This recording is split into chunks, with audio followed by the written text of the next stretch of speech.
Hora de entrevista importante no Expresso CNN, ainda falando sobre o leilão do 5G. Vamos conversar agora ao vivo com o presidente da Agência Nacional de Telecomunicações, a Anatel, Leonardo Euler, que faz a gentileza de nos atender nesta noite.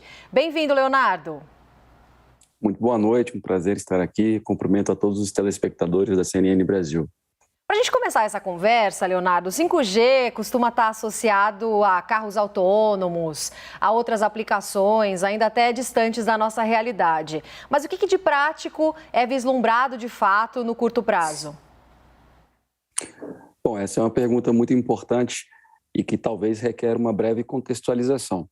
Eu costumo dizer que se o 4G mudou a vida das pessoas, o 5G ele irá remodelar a sociedade e os meios produtivos. A gente não está falando apenas de mais um G, mas de um guarda-chuva que envolve e potencializa várias tecnologias. Então, não se trata apenas de aumento de velocidade, conforme ocorreu na transição da tecnologia de terceira para a quarta geração. A tecnologia de quinta geração tem outras facetas e, notadamente, aquelas que são relacionadas à internet das coisas. Seja para a internet das coisas para fins massivos, como o agrobusiness, por exemplo, seja para a internet das coisas que requerem uma menor latência, como são latência, aquela sensibilidade ao atraso, aplicações como você acaba de mencionar. Então, eu diria que nós tivemos três ciclos ou etapas ou fases de conectividade. Primeiro, conectar os domicílios, depois as pessoas. E o 5G representa o principal gateway agora da internet das coisas. Então, em vez da ordem de centenas de milhões, nós passamos a falar da ordem de bilhões. Quando a gente aborda o 5G, a gente está falando de uma rede crescente de dispositivos que vão estar conectados, né, associado a uma incrível capacidade computacional que vai ser cada vez mais proporcionada pela nuvem, e aí você vai ter insights, inclusive nos meios produtivos, a partir também da análise de Big Data, de inteligência resultante do aprendizado da máquina, e isso vai significar muitos ganhos de produtividade. Agora, o 5G ele não pode ser visto apenas de uma maneira, existem diferentes formas e a rede se adapta, é uma rede flexível, de acordo com a aplicação que se requer. Então, certamente nós teremos muitas aplicações com realidade aumentada, realidade virtual, que vão permitir revolucionar áreas como a saúde, educação, segurança pública. A nossa impressão daquilo que é instantâneo ganha uma nova dimensão com o 5G. Fernando Nakagawa chega na conversa também, Naka. Obrigado, Roberta. Eu queria ouvir do senhor presidente sobre uma crítica que eu ouvi ao longo dos últimos dias de empresas que estão nessa disputa. São as contrapartidas. Há uma série de contrapartidas exigidas no edital, como, por exemplo, a rede privativa do governo federal, a levar a internet para a floresta amazônica com cabos de fibra ótica pelos rios da floresta. Enfim, uma série de contrapartidas e que vão acabar consumindo muito mais dinheiro do que as outorgas que estão sendo pagas. Houve um exagero nas contrapartidas. Por que há tantas contrapartidas assim neste leilão? Por uma razão muito simples, Naka. Nós não poderíamos desperdiçar essa oportunidade singular que vem com o maior leilão da história da Anatel, quiçá o maior leilão do mundo, tanto em termos de quantidade de ativos espectrais, quanto em termos de diversidade do espectro radioelétrico, com um leilão com um viés meramente arrecadatório. Então, esse edital, esse instrumento editalício, ele representou uma maneira de fazer evoluir o ecossistema digital brasileiro a partir do desenvolvimento das redes de telecomunicações do Brasil. Você tem razão quando você fala que as contrapartidas são significativas. Agora, essas contrapartidas de investimento são aderentes àquilo que é o custo de oportunidade do uso da faixa, o seu valor econômico. Então, nós temos aqui 4 licitações em uma só, eu diria. Nós temos, como você colocou bem, a faixa de 700 MHz. Nessa faixa, nós temos 10 mais 10 MHz, já foi adquirida, e nessa faixa nós temos a obrigação de cobertura de mais de 31 quilômetros de rodovias federais. Entre elas a BR-101, a 242, a 116, a 365, enfim, rotas importantes da malha rodoviária federal, seja para integração nacional, seja também para o escoamento da produção agrícola e industrial. Na faixa de 2,3 GB, nós temos muitas obrigações relacionadas à cobertura de quase 10 mil aglomerados, povoados, que são desprovidos de cobertura móvel celular, e isso significa mais inclusão digital. E na faixa de 3,5 GHz, que é a principal porta de entrada do 5G, nós temos, de fato, obrigações também, além das obrigações do 5G, também as obrigações de levar fibra ótica para aqueles municípios desprovidos dessa infraestrutura. Dos 5.565 municípios, nós temos um conjunto de 1.062 municípios sem essa infraestrutura, e nós vamos cobrir parcela significativa disso.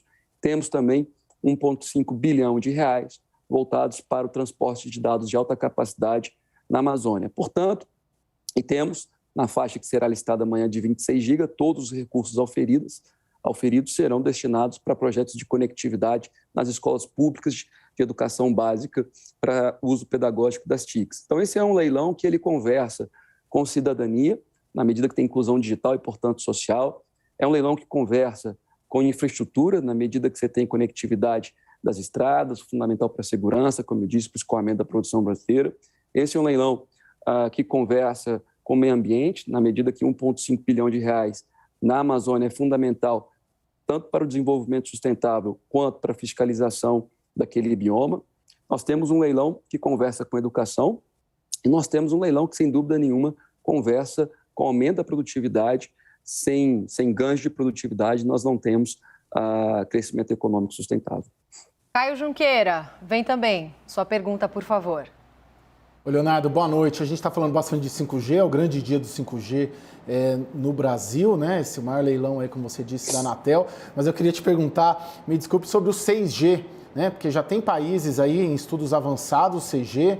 Acho que algumas empresas também aqui no Brasil já apontam alguns caminhos. Acho que, pelo que eu havia estudado, havia lido, esse assunto me interessa muito, seria mais ou menos para 2028.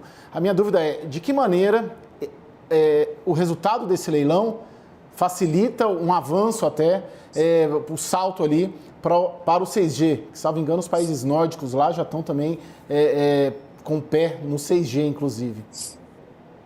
Obrigado, Caio. Bom, primeiro é importante dizer que o próprio 5G é uma tecnologia que ainda está na sua primeira infância. Veja bem que existe um organismo internacional responsável pela definição dos requisitos das redes ou do padrão 5G. E tem alguns que se chamam 3GPP, esse organismo, tem alguns releases, né, que vai definindo esses padrões que ainda nem foram publicados.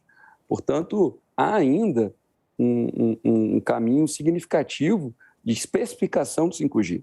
As questões que remetem ao 6G ainda são plenamente exploratórios, mesmo no mundo acadêmico. Então, o que eu diria para você, Caio, é que, na medida que esse leilão ele tem esse viés voltado para a assunção de compromissos de investimento em detrimento no viés arrecadatório, evidentemente que isso robustece a infraestrutura de telecomunicações do Brasil e a adoção de novas tecnologias fica, evidentemente, mais fácil, mais fluida, na medida que essas tecnologias se apresentam. Agora, eu nunca deixo de ressaltar essa questão do viés de assunção de compromissos, porque o Brasil, por exemplo, ele tem um fundo, chama-se FUST, o Fundo para Universalização dos Serviços de Telecomunicações. A sua lei é a lei de 2000, a lei 9.998. De 2001 para cá, Caio, nós arrecadamos aproximadamente 25 bilhões de reais em termos nominais. Se você atualizar isso a valor presente, para algum índice de inflação como o IPCA, daria uma coisa ali em torno de 36, 37 bilhões de reais. E quanto disso foi utilizado para levar a infraestrutura de telecomunicações para aquelas localidades desprovidas de atratividade econômico-financeira? Zero. Todos esses recursos foram utilizados ao longo, desde 2001 para cá, ou para fazer superávit primário, ou para minimizar déficit primário. Então, esse leilão, ele não poderia, nós nunca abrimos mão de ter uma visão mais voltada para investimentos, mais voltada para a inclusão digital e mais voltada para todas as externalidades positivas que derivam da conectividade digital. Aliás, essa própria pandemia é reveladora dessa assertiva. Veja bem que o próprio Estado brasileiro descobriu novas formas, inclusive de fazer políticas públicas através dos meios digitais. Agora, Leonardo, um dos principais compromissos das operadoras é de cobrir com 4G hoje áreas que não são bem atendidas, né? O que é bem-vindo em um cenário que a gente tem de total desigualdade, até nessa seara. Mas diante da evolução da tecnologia, essas áreas não vão ficar rapidamente também atrasadas em relação aos locais que recebem o 5G? Essa é uma questão muito importante em função de não aumentar exatamente aquilo que é o gap digital, que eu imagino que é aquilo a que você se refere. Sim. Então, essa é a razão também que a gente tem metas graduais, inclusive do 5G. Evidentemente, as primeiras metas estão voltadas para as capitais a partir de julho do ano que vem. Depois nós temos cidades a partir de 500 mil habitantes, depois 200 mil habitantes, até que cheguemos nas cidades abaixo de 30 mil habitantes. Esse é um processo também que é natural, né? As tecnologias e as redes vão evoluindo gradativamente, mas a gente tomou cuidado de colocar metas também de cobertura, inclusive para as pequenas cidades, para que esse gap digital possa diminuir. Naka, você para a última, então? Obrigado. O senhor falou sobre o FUST, este é um dos assuntos mais polêmicos do setor de telecomunicações, né? O dinheiro que, em tese, deveria estar sendo usado exatamente para isso, para as contrapartidas. Desculpa voltar a esse assunto, presidente, mas qual foi o problema do FUST? Porque ele foi criado lá atrás, quando a gente teve a outra revolução do sistema de telecomunicações na privatização, lá nos anos 90, e isso não deu em nada, porque a gente poderia estar tendo hoje um leilão muito mais arrecadatório se, por exemplo, o FUST tivesse sido usado para a sua finalidade de fato, aquela prevista originalmente? Eu não posso concordar mais contigo, né? A questão é que a realidade do fiscal do país ao longo desses anos acabou impondo uma agenda que prejudicou a utilização desses recursos. Eu entendo que qualquer país que tenha um projeto de desenvolvimento bem concebido não pode abdicar da aplicação desses recursos. Veja bem que o FUST é basicamente 1% sobre a receita operacional bruta deduzida PIS e COFINS. Então, a receita operacional líquida. Todos nós, como consumidores, pagamos nas nossas contas dos diversos serviços de telecomunicações. Lá nos Estados Unidos, tem um fundo exatamente com o mesmo nome. E a cobrança é muito parecida. Veja bem que em 2018 e 2019 foram alocados 8,5 bilhões de dólares e 9 bilhões de dólares, respectivamente, justamente para aprimorar as condições de infraestrutura, tanto de oferta quanto de demanda também, estimular a demanda naquelas localidades sem atratividade. Aqui no Brasil, houve um desvio de finalidade e acabou que nós não alocamos esses recursos como deveríamos ter feito enquanto nação. Agora, o que é muito importante também discutir, você menciona o fundo, mas tem outros fundos também setoriais, e o setor de telecomunicações tem uma carga tributária desproporcional à sua essencialidade. Veja bem, sobretudo o ICMS, tributa-se serviços de telecomunicações, tal qual que nós chamamos na economia de bens demeritórios, né? Tabaco, bebidas alcoólicas. Então, essa é uma discussão que precisa ser feita também. Se hoje em dia a gente não pode falar mais de inclusão social desassociada de inclusão digital necessita conectividade, e conectividade digital necessita de infraestrutura de telecomunicações. Então, essa é uma discussão que certamente o Brasil, uma reflexão que o Brasil vai precisar realizar enquanto país, para que tenha uma estratégia de conectividade relacionada à sua estratégia de desenvolvimento.